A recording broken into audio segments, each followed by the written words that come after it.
press the bell icon on the YouTube app and never miss another update.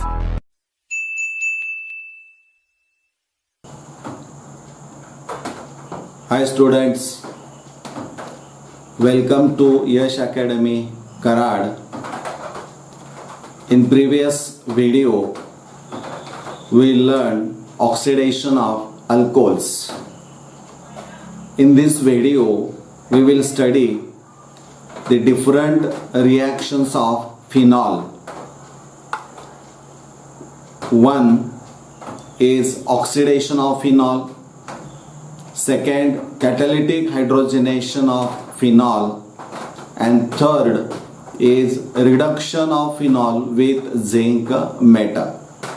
These are the three different reactions of phenol. Now we will see one by one. First, oxidation of phenol. You know that the oxidation of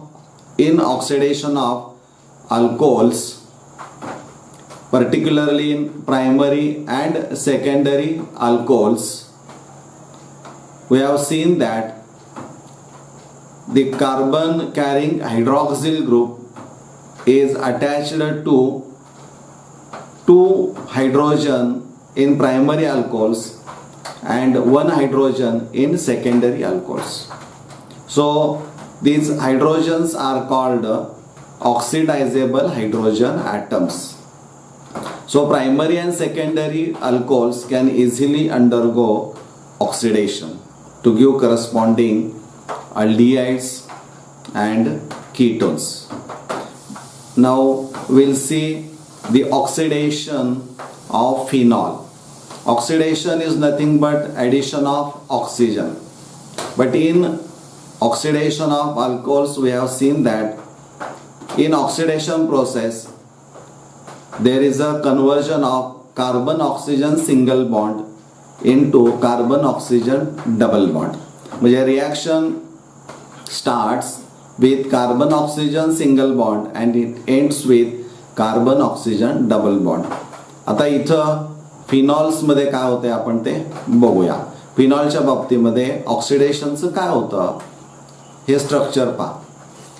आता या structure मध्ये तुम्हाला असं दिसेल की in phenol there is no hydrogen attached to carbon carrying hydroxyl group. म्हणजे जो carbon OH bond आपण दाखवलाय त्यामध्ये तुम्हाला असं दिसेल की तो रेड कलर्ड मध्ये जो कार्बन आहे it is not attach to any hydrogen. Means there is no oxidisable hydrogen in phenol.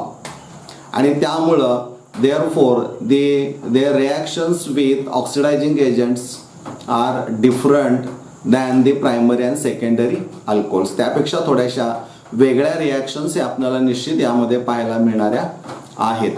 आता इथं काय होतं बघा, ऑक्सिडेशन ऑफ फिनॉल मध्ये phenol on oxidation with chromic anhydride or sodium dichromate in sulfuric acid gives parabenzoquinone. म्हणजे in this reaction phenol undergoes oxidation with chromic trioxide or sodium or potassium dichromate in sulfuric acid and it gives parabenzoquinone. आता हे जे oxidation आहे ते कशा पद्धतीचं आहे ते आपण बघूया. This is the reaction.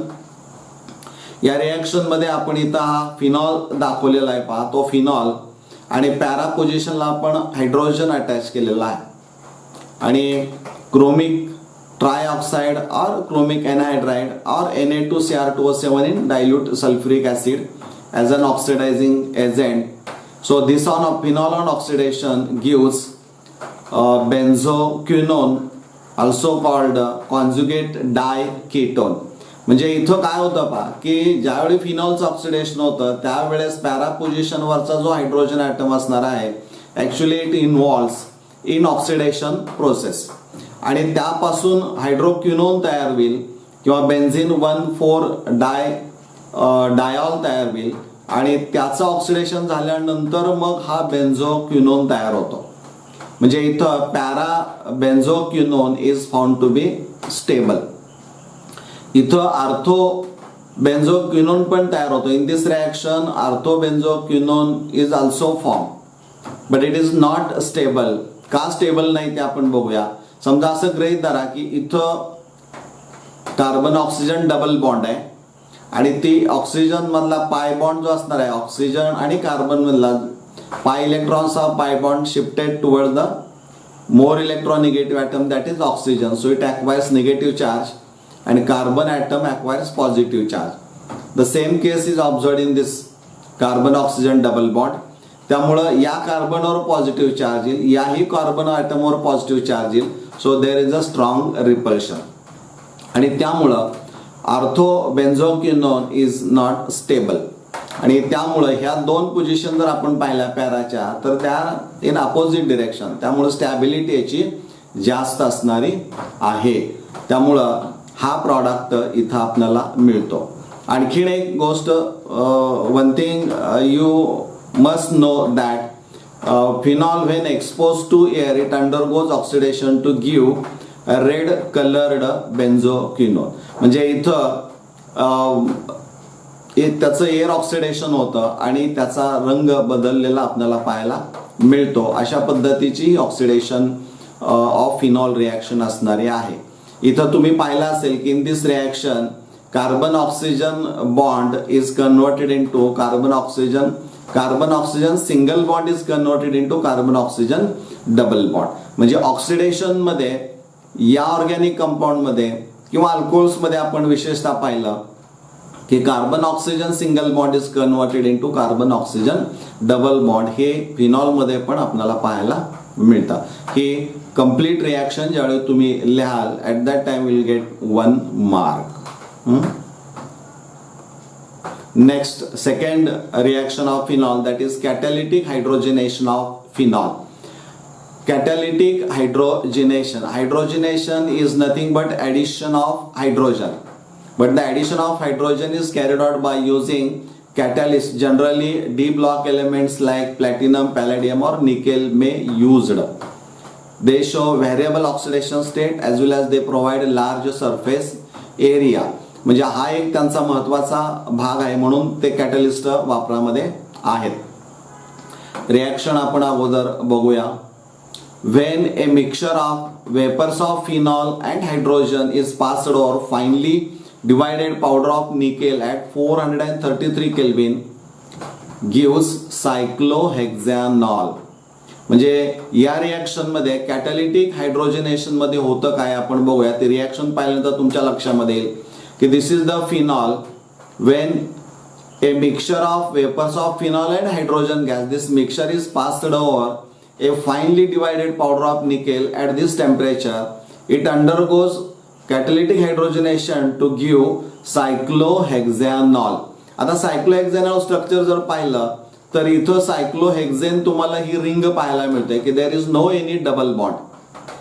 सगळे CH2 CH2 CH2 CH2 पाहायला मिळतील. म्हणजे हे सॅच्युरेटेड स्ट्रक्चर तुम्हाला पाहायला मिळतं. याचा अर्थ असा आहे की फिनॉल मध्ये फिनॉल मध्ये काय पाहायला मिळतं तर बेन्झीन रिंग मध्ये there are 3 double bonds, alternate double bond system पाहायला मिळते. त्यामुळं unsaturated structure is converted into saturated. म्हणजे इथं ऍक्च्युली कॅटॅलिटिक हायड्रोजनेशन मध्ये 1 molecule of phenol absorbs 3 molecules of hydrogen and then it convert into cyclohexanol. म्हणजे रिडक्शन मध्ये इथं डबल बॉन्डचं रूपांतर हे सिंगल बॉन्ड मध्ये झालेलं आपल्याला पाहायला मिळतं. इथं एक मॉलिक्यूल H2 चा ऍब्सॉर्ब होईल, इथे एक होईल आणि इथे एक होईल. त्यामुळं हे 6 हायड्रोजन ॲटम्स किंवा 3 हायड्रोजन मॉलिक्युल्स हे इथं ऍब्सॉर्ब केल्यानंतर किंवा ऍड झाल्यानंतर त्यापासून सायक्लोहेक्झॅनॉल हे मिळतं. This cyclohexanol as great applications ती तुम्हाला माहित आहेत का आपण बघूया. Cyclohexanol is used as a solvent for rubber and also used in the production of lacquers, paints, varnishes, degreasers plastics, soaps, detergents and insecticides. म्हणजे इतके प्रचंड त्याची ऍप्लिकेशन्स ही आपल्याला पाहायला मिळतात. त्यामुळे cyclohexanol which is obtained by catalytic hydrogenation of phenol याची applications ही प्रचंड आहेत. त्यामुळं हे जे कंपाऊंड असणार आहे ते अतिशय महत्वाचं कंपाऊंड असणार आहे. Last reaction reduction of phenol ही झाल्यानंतर आपण इथं थांबणार आहोत. रिडक्शन म्हणजे रिमूव्हल ऑफ ऑक्सिजन असं आपण म्हणतो. आता या रिॲक्शन मध्ये काय होतं बघूया. Phenol is converted into benzene on heating with zinc metal. म्हणजे फिनॉलचं रिडक्शन झिंक मेटलनं केल्यानंतर it is converted into benzene. Reaction आपण बघूया. This is the phenol. Zinc metal acts as a reducing agent and it undergoes oxidation.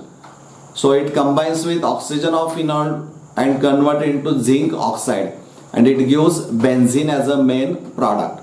म्हणजे या reaction मध्ये तुमच्या लक्षामध्ये येईल की इथं रिडक्शन रिॲक्शन आहे, परंतु बेन्झीन रिंग मध्ये जे काय अनसॅच्युरेटेड कॅरेक्टर असणार आहे डबल बॉन्ड हे कुठेही डिस्टर्ब होताना दिसत नाही.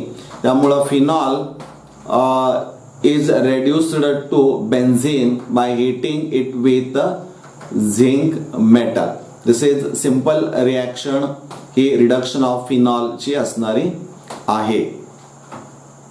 तर या 3 महत्वाच्या रिॲक्शन्स आपण आता पाहिल्या. Oxidation of phenol, catalytic hydrogenation of phenol and third is a reduction of phenol with zinc metal. धन्यवाद.